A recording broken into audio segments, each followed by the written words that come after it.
Hello, mi Andy! Magandang buhay! For today's video ay magluluto po si Mami G ng ginisang bagoong. Alam nyo ba po ba ito? Ang mga mahihirap lang po ang nakaharilit dito, yung kumakain nito, char.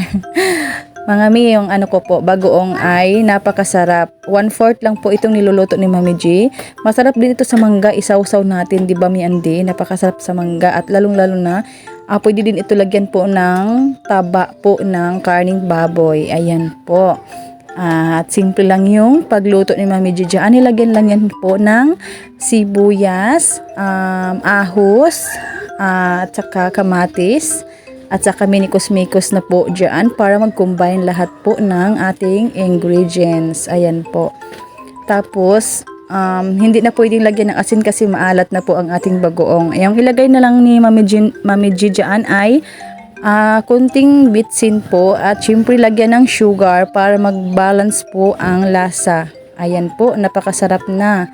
Nilagyan ko na dyan ng brown sugar, mi Andy. Ayan na po, napakasarap na po. Syempre, mabubungkag na naman ang mga bahaw natin, char. Di ba mga mi Andy, kumakain ba kayo nito? At ayan na, malapit na yung maluto. Naku, talaga ang bahaw nito. At ayan mga mi Andy.